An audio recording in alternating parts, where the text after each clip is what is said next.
یہاں پر ایک بات بہت ہی اہم ہے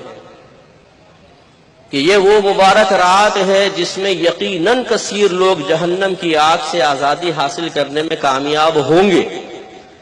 لیکن خود مخبر اعظم صلی اللہ علیہ وسلم نے چند لوگوں کے بارے میں اس رات بھی مغفرت کے دروازے بند ہونے کی وعید بیان فرمائی۔ چنانچہ مشکات شریف، ابن ماجہ، مسند امام احمد بن حنبل، شعب الایمان، مختلف مقامات پر یہ حدیثیں موجود ہیں، جن کا خلاصہ یہ ہے کہ اس رات اللہ تبارک و تعالی ہر شخص کی بخشش کر دیتا ہے سوائے دو لوگوں کے، ایک مشرک اور دوسرا کینہ پرور، یعنی جو اپنے قلب میں اپنے کسی مسلمان بھائی کے لیے اللہ تعالی کی رضا کے خاطر نہیں بلکہ نفس کے تابع ہو کر یا دنیاوی اغراض کی وجہ سے کینہ رکھتا ہے، بغض رکھتا ہے، نفرت رکھتا ہے، اس سے قطع تعلق کر چکا ہے، تو اللہ تبارک و تعالی اس رات اس کی بھی بخشش و مغفرت نہیں فرمائے گا۔ لہذا جتنے ہمارے بھائی بہن اس وقت ہمیں سن رہے ہیں، سب سے ہماری گزارش ہے کہ ذرا اپنی نگاہوں میں ان لوگوں کو لے کر آئیں جن پر گزشتہ زندگی میں ہم نے کوئی ظلم کیا تھا، ہم نے کوئی ان کے ساتھ غلط رویہ اختیار کیا تھا، یا ہمارے دل میں دنیاوی وجوہات کی بنا پر ان سے نفرت ہے،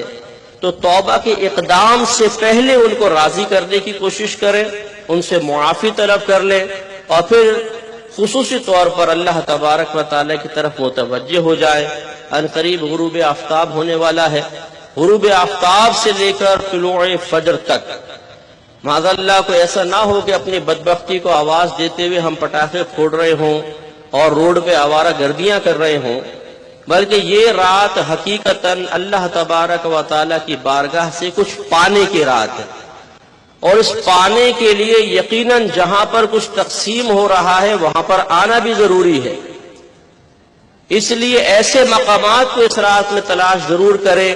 پہلے اپنے رشتہ داروں سے معافی طلب کر لیں، دوستوں سے معافی طلب کریں، کوئی آپ سے ناراض ہے اسے راضی کر لیں، جس سے آپ ناراض ہیں اس سے راضی ہو جائیں۔ اس کے بعد ایسے مقامات تلاش کریں کہ جہاں پر بیٹھنے کے بعد یقینی طور پہ آپ فیصلہ کر سکیں کہ میری یہ رات ضائع نہیں ہوئی ہے، میرا وقت ضائع نہیں ہوا ہے، اور وہاں ایک ایسا ماحول کریٹ کر دیا جائے کہ جو ہمیں سابقہ گناہوں پر ندامت کی دعوت دے، اس پہ ہم افسوس کریں، شرمندہ ہوں، نادم ہوں، اور اس کے بعد پھر ایک ایسی دعا ہو جس دعا کے اندر ہمیں اللہ تبارک و تعالیٰ کی بارگاہ میں خصوصی طور پر متوجہ ہونے اور اپنی آنکھوں سے آنسو نکالنے کا موقع ملے، اور ہم اپنے زبان سے نہیں بلکہ ہمارا دل اللہ تعالیٰ کی بارگاہ میں اس تمنا کا اظہار کرے کہ اے اللہ ایک موقع اور دے دے، آج کے بعد انشاءاللہ ایک نئی زندگی کا آغاز کروں گا۔ حضرت اللہ تبارک مفتی صاحب آپ نے فرمایا کینہ نکال دیا جائے، لیکن اس کے ساتھ ساتھ جو ہم ایک دوسرے سے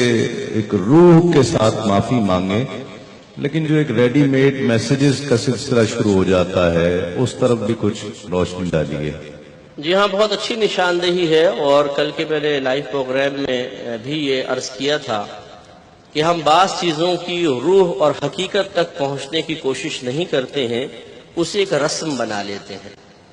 اگر ہم نے کسی پر ظلم کیا ہے، سب کے سامنے اس کی بے عزتی کی ہے، اسے تکلیف پہنچائی ہے، تو اس سے معافی مانگنے کے لیے طریقہ بھی ایسا ہی اختیار کرنا چاہیے کہ اس کے نفس کو، اس کے باطن کو سکون ملے، اور ہمارا نفس اور ہمارا باطن شرمندگی محسوس کرے اور ذلت میں مبتلا ہو، تاکہ اللہ تبارک و تعالیٰ کی رحمت خصوصی طور پہ ہماری طرف متوجہ ہو۔ اور اس کا بہترین طریقہ یہی ہے کہ اس کے پاس جا کر معافی مانگی جائے۔